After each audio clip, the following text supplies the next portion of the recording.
नमस्कार,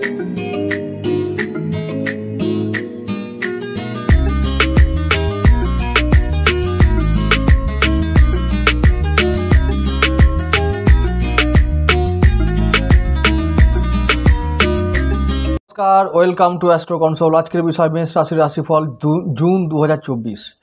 তাহলে মেষ রাশির রাশিফল বলতে গিয়ে প্রথমে একটা কথা বলবো তোমাদের, যে মেষ রাশির অধিপতি মঙ্গলদেব এখন এই মাসে জুন মাসের 1 তারিখে স্বক্ষেত্রী হয়েছেন, মেষ রাশিতে এসেছেন। তোমাদের নিজের রাশিতে রাশিপতি বা লগ্নপতি এসেছেন, আনন্দময় স্থানে আছেন, অঙ্গার দোষ মুক্ত হয়ে এসেছেন। তো 40 দিন থাকবেন তোমাদের রাশিতে। তাহলে এই 40 দিন তোমাদের জন্য খুব ভালো একটা দিন হতে চলেছে, অনেক ভালো দিন। গত যেসব দিনগুলো গত দিনে যেগুলো কাটিয়ে উঠেছো তার থেকে অনেকটা ভালো দিন যাবে, এটা নিঃসন্দেহে বলা যায়। কারণ মঙ্গলদেব জুন মাস জুড়ে, বললাম না 40 দিন, তো জুন মাস, পুরো জুন মাস জুড়ে তোমাদের রাশিতেই থাকবেন। লগ্নপতি বা রাশিপতির নিজের ঘরে থাকা বা স্বক্ষেত্রে অবস্থান করাটাই হলো সবথেকে পজিটিভ দিক। বাকি সমস্ত কিছু ওই একটি কারণে মেকআপ হয়ে যায়, বাকি সমস্ত দোষ বা সমস্যা মেকআপ হয়ে যায়। তো লগ্নপতির মজবুত হওয়াটা প্রয়োজন ছিল। লগ্নপতি মঙ্গলদেব বা রাশিপতি মঙ্গলদেব থাকবেন মিত্র গ্রহের নক্ষত্রে, অশ্বিনী নক্ষত্রে, এবং তার কিছুদিন পর 20 জুন তিনি যাবেন শুক্রের নক্ষত্র ভরণীতে। তো আগে অশ্বিনী নক্ষত্র এটা বলে দিই, তারপরে আবার আসছি রাশিফল পুরো মাসেরই বলবো। লগ্ন থেকে, মানে একবারে মেষ থেকে নিয়ে মিন পর্যন্ত লগ্ন ধরে প্রত্যেকটি ভাব বিচার করে আমি দেব কী হবে, কী সম্ভাব্য ফল হতে পারে সেটা নিয়ে আমি আলোচনা করব। গোচরে যেটা হতে চলেছে বা হতে পারে সেটা নিয়ে আমি আলোচনা করব। তাহলে মঙ্গলদেব এখন নিজের রাশিতে আছেন, অশ্বিনী নক্ষত্রে আছেন, জানতে পেরেছ। মঙ্গলদেব 20 জুন শুক্রের নক্ষত্রে যাবেন, জানতে পেরেছ। মঙ্গলদেব লগ্নপতি হিসাবে বা রাশিপতি হিসাবে যেহেতু নিজের ঘরে আছেন, তাই লগ্নভাব বা শরীর স্বাস্থ্য ভালো থাকবে, শুভ থাকবে, কোনো চিন্তা নেই। আত্মবিশ্বাস তুঙ্গে থাকবে, শরীরে রক্ত সঞ্চালন বা ইমিউনিটি পাওয়ার দ্বিগুণ বেড়ে যাবে, চিন্তা নেই। এরপরে আসছি ধনভাব। ধনভাবে লক্ষ্মী যোগ, দ্বিতীয় ভাবের কথা বলছি, বৃষ রাশির কথা বলছি। বৃষ রাশিতে 4টে গ্রহ এবং পরে 5টা গ্রহ যোগ তৈরি করবে, পঞ্চগ্রহী যোগ, চতুর্গ্রহী যোগ তৈরি করবে। তাহলে চতুর্গ্রহী এবং তারপর পঞ্চগ্রহী যোগ তৈরি হবে। খুব ব্যতিক্রমী এই যোগগুলো হতে চলেছে দ্বিতীয়ভাবে বা ধনভাবে মেষ রাশির। তাহলে এগুলোতে কি হবে, ধনভাবটা সমৃদ্ধ হবে, সমস্ত গ্রহ তাদের এনার্জি নিয়ে একটি ঘরে হাজির হচ্ছেন, ধনভাবকে সমৃদ্ধ করছেন। এটা শুভ যোগ, এটাকে লক্ষ্মী যোগ বলা হয়। এই লক্ষ্মী যোগে তোমাদের সম্পদ বৃদ্ধি পাবে, আয় উন্নতি বৃদ্ধি পাবে, সঞ্চিত সম্পত্তি বৃদ্ধি পাবে। তৃতীয়পতি বুধদেব অলরেডি তোমাদের মাসের প্রথম দিকে, অর্থাৎ 15 তারিখ পর্যন্ত থাকবে, 15 জুন পর্যন্ত থাকবে বৃষ রাশিতে ধনভাবে। তাহলে কি হবে, তৃতীয়পতি হিসাবে তোমরা যথেষ্ট সম্পদ অর্জন করা বা উপার্জন করার জন্য বা আয় ইনকাম বাড়ানোর জন্য যথেষ্ট চেষ্টা করবে, এবং চেষ্টা করে তোমরা লক্ষ্মী লাভ করতে সক্ষম হবে। এবং তারপরে আবার বুধ তৃতীয়পতি তৃতীয়ভাবেই যাবে 15 জুনের পর থেকে। তাহলে স্বক্ষেত্রী থাকবেন, তিনি নিজের রাশিতে থাকবেন। তো সেটাও একটা ভালো দিক, এই জন্য যে তোমরা নিজের বাহুবলে এই পুরো জুন মাস জুড়ে তোমরা ইনকাম করতে পারবে।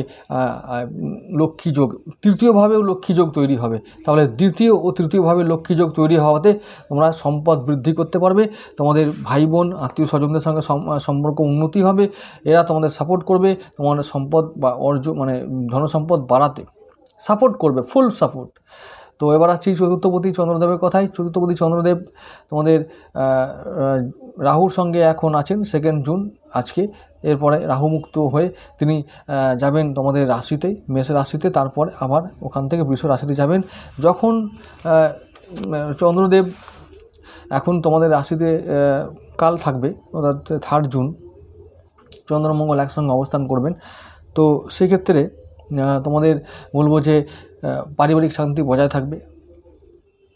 আর আবার বলি, যদি মাসটাই যদি আমি ধরি, তাহলে চন্দ্র তো 2.5 দিন অন্তর রাশি চেঞ্জ করে।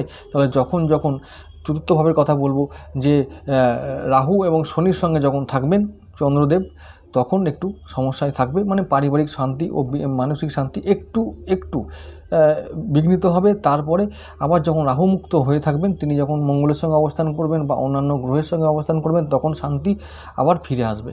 তো মায়ের শরীরটা নিয়ে একটু সাবধানে থেকো, এটা একটু বলে দেবো। বন্ধু বান্ধবদের সঙ্গে সম্পর্কের অবনতি একটু হতে পারে। তো এটা আমি বলবো যে বাণী ও ব্যবহারকে নিয়ন্ত্রণে রাখবে, তাহলে অবশ্যই এই সম্পর্কটা খারাপ হবার দিকে যাবে না। পঞ্চমপতি রবিদেব থাকবেন তোমাদের ওই বৃষ রাশিতে ধনভাবে। তাহলে কী হবে? সন্তানের উন্নতি, তোমাদের সন্তানের দ্বারা ধনসম্পদ অর্জন এবং সেটা সঞ্চিত হবে। সম্পদ তো হবেই, জমবেই, এবং তার সঙ্গে তোমাদের উচ্চশিক্ষা লাভ হবে, উচ্চশিক্ষায় বাধা দূর হবে, এবং উচ্চশিক্ষা লাভ করে তোমরা এমন কিছু কর্ম করবে যার দ্বারা তোমরা কিছু ধনসম্পদ জমাতে পারো বা সেভিংস করতে পারো। এটা তোমাদের হবে, ডেফিনেটলি হবে। মেষ রাশির জন্য বলছি, এটা সুপার রাশি। পুরো জুন মাস ধরে তোমাদের ভাগ্য থাকবে তুঙ্গে, বুম বুম করবে তোমাদের ভাগ্য। দশমে থাকবে দশমপতি ও একাদশপতি থাকবেন একাদশে। তো ইনকাম করো, চুটিয়ে ইনকাম করো। তবে একটা সমস্যা আছে, সেটা আমি পরে বলছি, সেটা আমি রাশিফল শেষে বলবো। পঞ্চমপতি রবিদেব তাহলে সন্তানের জন্য ভালো করবেন, শিক্ষার জন্য ভালো করবেন, এবং ইনকামের জন্য ভালো করবেন। প্রেমের জন্য ভালো করবেন কি না বলতে পারছি না, কারণ জন্মছকে রবির যদি অবস্থান অশুভ হয় তাহলে কিন্তু প্রেম ভালো করবে না, কারণ প্রেম কেটে যেতে পারে। অনেক অশুভ গ্রহের সঙ্গে রবি এখন পড়ে থাকবেন, তাই তোমাদের শত্রু গ্রহর সঙ্গে পড়ে থাকবেন, তাই বলবো যে প্রেম ভাবটা অশুভ বা মধ্যম, জন্মছক অনুযায়ী ডিপেন্ড করবে। তো যাই হোক, এবার চলে আসি ষষ্ঠপতি বুধদেব, তিনি থাকবেন তৃতীয়ভাবে। তাই এবং ষষ্ঠে অলরেডি তোমাদের মিত্র গ্রহ কেতু থাকার জন্য তোমাদের এখন শত্রু নাশের সময়। শত্রু তোমাদের পরাজিত হবে, শত্রু তোমাদের বিদ্যা, বুদ্ধি, শক্তি, সাহস, পরাক্রমের দ্বারা শত্রু পরাজিত হবে, ধরাশায়ী হবে, রোগ মুক্তি হবে, ঋণ মুক্তি হবে। তারপর হচ্ছে যে বুধ যেহেতু থাকবেন ধনভাবে, শত্রু দ্বারা ধন অর্জন হবে, এইরকমও সময় আসবে। আবার ভাই বোন, আত্মীয় স্বজন, পাড়া প্রতিবেশী, ওদের দ্বারাও তোমরা ধন সঞ্চয় করতে পারবে, এবং ওরাই তোমাদের শত্রু হয়। এবার একটা কথা তোমাদেরকে বলে রাখি প্রসঙ্গক্রমে, যে ওরাই তোমাদের শত্রু হিসাবে দেখা দেয়। ওই আত্মীয় স্বজন, ওই বন্ধুবান্ধব, ওই পাড়া প্রতিবেশী, এরাই তোমাদের, ওই জ্ঞাতি গোষ্ঠী, এরাই তোমাদের বড় শত্রু। জীবনভর এরাই তোমাদের বিরুদ্ধাচরণ করে। যাই হোক, আবার চলে আসি সপ্তমপতি শুক্রদেব থাকবেন একদম স্বক্ষেত্রী হয়ে মাসের প্রথম 15 দিন। তারপরে দ্বিতীয়ার্ধে, জুন মাসের দ্বিতীয়ার্ধে যাবেন মিথুন রাশিতে। তাহলে প্রথম হচ্ছে যে সপ্তমপতি দ্বিতীয়, তাহলে দাম্পত্য জীবন থেকে বা জীবন সাথীর থেকে কিছু লাভ হতে পারে, ধন সঞ্চয় হতে পারে, ধন লাভ হতে পারে। আবার তৃতীয়ভাবে যখন যাবেন, সপ্তমপতি তৃতীয় মানে হচ্ছে যে তৃতীয় ভাব, মানে যে বাহুবল এটা, এবং ওরা হচ্ছে যে প্রতিবেশীদের বা ভাই বোনদের ব্যাপার। তো ভাই বোনরাও তোমাদের দাম্পত্য সম্পর্কে উন্নতি ঘটানোর সাহায্য করবে। যদি কোনো সমস্যা থাকে তো তারা এটাকে মেকআপ করার চেষ্টা করবেন, এবং তারা তোমাদেরকে সাপোর্ট করবে, ফুল সাপোর্ট করবে, যাতে তোমরা এই পিরিয়ডটা থেকে, ব্যাড পিরিয়ডটা থেকে ওভারকাম করে উঠতে পারো। প্রথম হচ্ছে যে সপ্তমপতি শুক্র এই যে বৃহস্পতি ও রবির সঙ্গে থাকাতে তিনি দুর্বল থাকছেন, স্বক্ষেত্রী হলেও তিনি দুর্বল থাকবেন, তাই দাম্পত্য অশান্তি একটু লেগে থাকবে, এটা মাথায় রেখো। তবে আবার বলছি, এটা বড় কিছু চিন্তার কোনো কারণ নেই, এটা সাময়িক। মাসের প্রথম 15টা দিন পানীয় ব্যবহারকে নিয়ন্ত্রণ রাখবে, জীবনসাথীর সঙ্গে সম্পর্ক ভালো রাখার চেষ্টা করবে, 15 দিন পরে আবার সব ঠিক হয়ে যাবে। আবার চলে আসছি অষ্টমপতি, তোমাদের অষ্টম দোষ তো লাগবেই না। অষ্টমপতি মঙ্গলদেব, তিনি এখন তোমাদের রাশিতে আছেন। তাই এখন বললাম না, শরীর স্বাস্থ্য নিয়ে কোনো চিন্তা নেই, এখন আত্মবিশ্বাস তুঙ্গে থাকবে, মনোবল থাকবে তুঙ্গে। যত খুশি তোমরা চেষ্টা করো লক্ষ্যে এগিয়ে যাবার, লক্ষ্য তৈরি করো, আর লক্ষ্যে এগিয়ে যাওয়ার জন্য সঠিক শক্তি সঞ্চয় করো আর এগিয়ে যাও মন ভরে। হঠাৎ প্রাপ্তিযোগ হতে পারে, হঠাৎ বিমা থেকে লাভ হতে পারে, বিমা থেকে প্রাপ্তিযোগ হতে পারে, উত্তরাধিকার সূত্রে কোনো ধনসম্পত্তি পেতে পারো, লটারিও পেতে পারো। তো লক্ষ্মী লাভ এই মাসে নিশ্চিত, এটা মনে রেখো। এবার আসছি নবমপতি গুরুদেব, দেবগুরু বৃহস্পতি, তিনি আছেন দ্বিতীয়ভাবে। তো সঞ্চয় হবে, ভাগ্য উন্নতি হবে, ডেফিনেটলি হবে, মনে রেখো। দশমপতি আর একাদশপতি কথা কি বলবো, শনিদেব তিনি শনির ঘরেই আছেন, কুম্ভ রাশিতে আছেন। তাহলে ইনকাম যেমন হবে কর্ম তেমন হবে, কর্ম যেমন হবে তেমন ইনকাম হবে। তাহলে ইনকাম করে যাও, কর্ম করে যাও, ইনকাম ডেফিনেটলি বাড়বে। এবার আসছি দ্বাদশপতি গুরুদেব দেবগুরু বৃহস্পতির কথায় দ্বাদশপতি দ্বিতীয় ঘরে আছে, মানে হচ্ছে যে খরচও কিছু হবে। আবার এটাও ঠিক যে যারা সোশ্যাল মিডিয়ায় কাজ করো, যারা অনলাইন বিজনেস করো, অনলাইনে কাজ করো, যারা বিদেশে কাজ করো, বিদেশে থাকো, তাদের বলছি তারা এবার অনেক কিছু পয়সা, অনেক কিছু টাকা করি এবার তোমরা বাড়িতে পাঠাতে পারবে এবং সেটা সঞ্চয়ও হবে এবং সেটার জন্য তোমাদের ধনসম্পদ বৃদ্ধি পাবে। তাহলে দেবগুরু বৃহস্পতি তোমাদেরকে বিদেশে পাঠাতে পারে ইনকামের জন্য, আবার কিছু সঞ্চয়ের জন্য।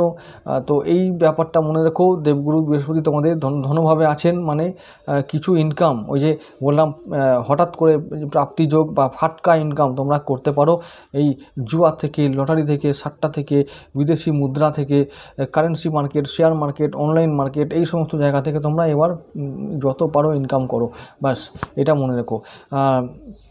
তাহলে মেষ রাশির জন্য কি বলবো? মেষ রাশির জন্য যদি বলি যে কোনো প্রতিকার, তাহলে অবশ্যই হনুমান চালিসা পাঠ করা, হনুমানজির মন্ত্র পড়া, বজরং বাণ পাঠ করা, এটা হলো সবথেকে রামবাণের এক বাণ। যাই হোক বন্ধুরা, আবার বলছি, মেষ রাশি মেষ লগ্ন হলে অবশ্যই 10 রতির একটি প্রবাল তোমরা ধারণ করবে। বাকি যা কিছু স্টোন বা অন্যান্য প্রতিকার গ্রহণ করতে হবে তো এক্সপার্টের পরামর্শ অনুযায়ী গ্রহণ করাটাই ভালো। তো আজ এইটুকু থাক বন্ধুরা।